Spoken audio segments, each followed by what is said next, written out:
One of the things that we're particularly proud of here at Wascana is the elimination of resident falls. Several months ago, this unit participated in a mistake-proofing project that was specifically looking at eliminating resident falls between a certain time frame in the morning. We felt it was important to really scope this out right.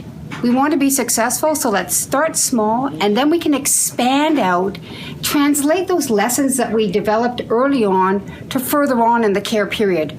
So, Shauna, as a key process owner, you were an absolute linchpin to the success of this falls elimination project. Can you talk through how the team accomplished that?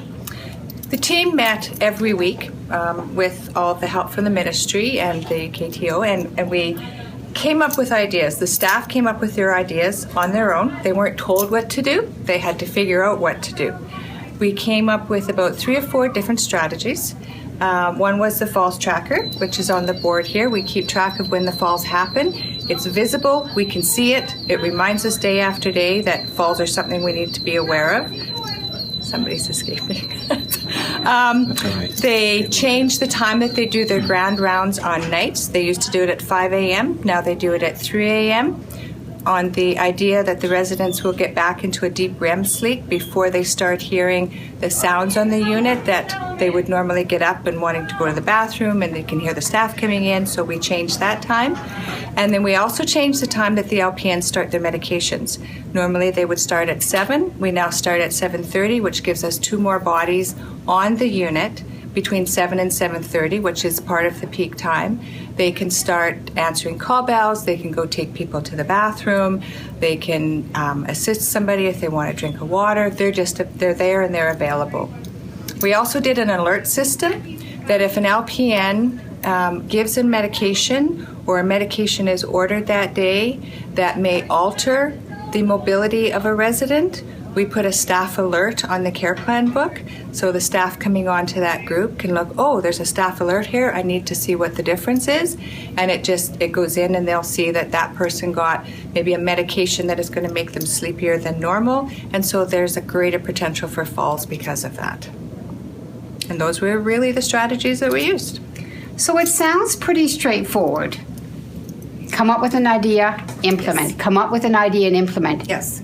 I think one of the key pieces that was so integral to the success in this unit is that there was that openness to suggestions and trials, that constant PDCA, plan, do, check, act. Yes. And I'm well aware that there were some ideas that were tried, but they were eliminated right away. And I'm thinking, first of all, of the darkening of the rooms. Yes. That was a good suggestion. So could you talk us through that one?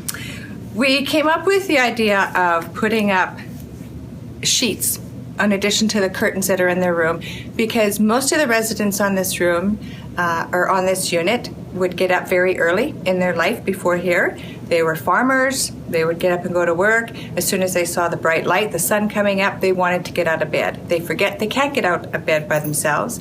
We put the curtains up. It didn't work. So we took the curtains back down again. It was then too dark to see them during the night and to monitor during breathing checks and everything, and so those curtains came back down again. Well, show me how this tracker works, Shauna. Okay. If we have a fall between our peak time, which is 6:30 and 8:30 in the morning, we put a red dot for the date that the fall happens and the time that the fall happens. Then if it's outside the peak time, we use a green dot. We then do a root cause analysis. What went on that potentially led to this resident falling? We ask the 5 whys. What happened? Why did it happen? And then go from there. We also keep track of, is it the same resident during the same time frame that's falling? If it is, that tells us we need to look at what's going on. Are they suddenly getting up earlier? Is the sun coming into their room? Are we not closing the curtains at night? Is there something with their medications that has changed? Is their dementia getting worse and so they're forgetting that they can't get up and walk? What is going on? So we also keep track of how many residents it is in that particular time frame that keep falling in that month. We keep it up. It's visual. We can see it. We do this right after we do our post-falls huddle.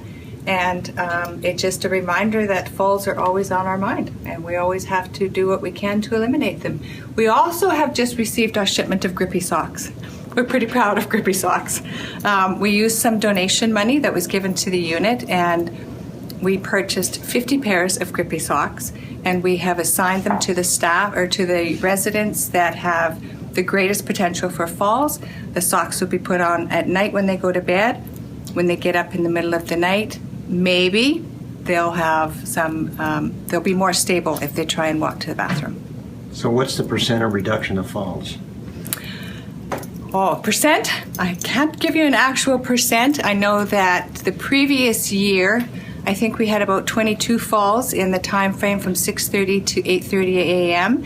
Once we implemented all the strategies on this project, in 5.5 months, we had 1 fall from 6:30 to 8:30. Fantastic. Yeah. So it's a huge improvement in resident care.